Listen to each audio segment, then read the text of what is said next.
Let's get into this conversation now. The latest Auditor General's report has found irregular expenditure amounting to almost 5 billion rand at Johannesburg's City Power.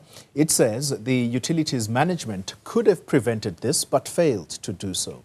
Let's speak now to City Power CEO Chifularo Mashaba, who joins me in studio. CEO, good evening to you and thank you very much for your time. We'll come back to the 5 billion rand irregular expenditure. I'd like for us to start with the 300 million rand in maintenance and infrastructure projects. The understanding there is that there also was a lot of mismanagement around these monies. I listened to you earlier and you seemed to suggest that you prompted an investigation around this. Let's start there. What happened?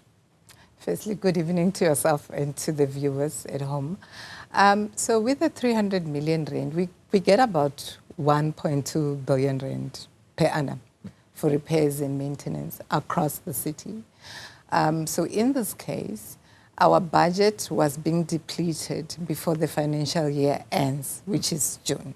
So at our ExCo, we then requested the Executive of Operations to follow the process to investigate why are we depleting our budget much earlier. But also we had received reports of some fraudulent activities around contractors. So the executive, as per standard protocol, wrote a memo to myself, the accounting officer, for me to sanction that particular investigation, because as per delegation of authority, that is my responsibility. So he writes through, and then I sanction the investigation. I then request the investigation unit, which is internal audit in this case, to conduct that investigation. The investigation was conducted and the report was received. The report comes back and what did it find? So the report is in two parts. So the first phase of the report spoke to the fact that we needed to tighten our controls within the operation space where that executive is at. So we were running a decentralized model, 8 service delivery centers. Purchase orders could just be created anywhere.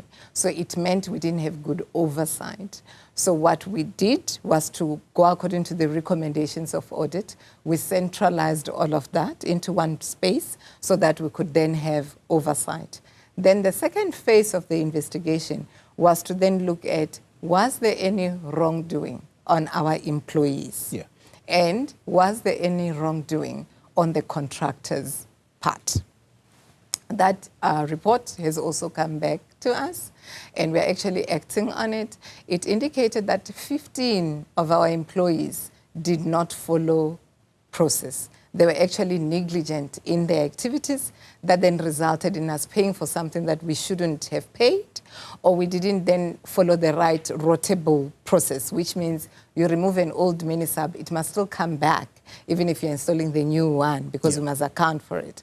So 15 employees, and then one employee, it suggested criminal charges against that particular employee. And then it also suggested that from the 5 contractors, other contractors were found to be fine, but there's 5 contractors that actually charged us for something that they shouldn't have charged us. But we had not paid, in terms of payment was not issued, but the contractors had given us their invoices. So disciplinary proceedings against the 15 employees, criminal proceeding against the 1 employee, and legal proceedings against the 5 employees, 5 contractors. So that is the process that we are busy with at the moment. It's my information that 5 million worth of fraudulent invoices were submitted. Was it by these contractors? If so, what have you done about the role of contractors, because they have to be blacklisted? Of course, they have to be blacklisted, and that is the exact process. So the good thing about working for government is we've got the Municipal Finance Management Act that actually guides us in terms of what do we do. So we definitely need to engage with them. We've instituted that particular process, but we also have to report the matters through to National Treasury. So the legal department is actually busy with that particular process together with SCM. Recouping the monies? Where we have actually paid, we should. Also, where the contractor needed to have brought back our old material and they didn't, we also do that. How much money do you intend clawing back? So on the report that I have, out of the 300 million, which is what was spent in that particular quarter, I'm sitting with a report only on 5 million, which was not supposed to have been paid for. But like I indicated, that 5 million was actually not paid. Where we actually lost money is our equipment that was not brought back. And also just context, right, on the 5 million. It's actually sort of criminal activities, because what happened is they used a mini sub that City Power bought to then install it to the customer and claim it. So on face value on the report, it suggests that somebody stole a mini sub from a City Power warehouse, gave it to the contractor, who installed it to a particular customer. The contractor comes back and claims it from City Power. So there's some criminal activities around there. So it's a report that ourselves, we said it must be done, the investigation. We got the report back and we're implementing the findings. Let's talk the 5 billion rand irregular expenditure now, the one that's been found by the Auditor General. This is bad. It is quite bad, because when you think of 5 billion rands, it's quite a lot of money. And when you think of irregular expenditure, it means something that shouldn't have happened. But a bit of context. What is it about? So our biggest expenditure item as City Power is our bulk purchases, or our payment for electricity from Eskom. So in this case, what happened is we had load shedding in the previous years. So when we went for what we call a mid-term budget adjustment, our budget for electricity purchases was cut, because we were not anticipating to pay so much in that year because there was load shedding. Fortunately, unfortunately, load shedding came to an end. Also, the invoice from Eskom did not go as low as we had done our forecast. So what that meant was we ended up paying about 4 billion rands out of that 5 billion rands to Eskom, whereas we didn't have the budget. So you can call it an authorized expenditure if you're a core municipality, but because we're a municipal-owned entity, it then classified as irregular expenditure. So 4 billion is the electricity that we bought without a budget. Yeah. And then about 150 million rand additional to that, it's also interest on our debt to Eskom, because we're also not paying.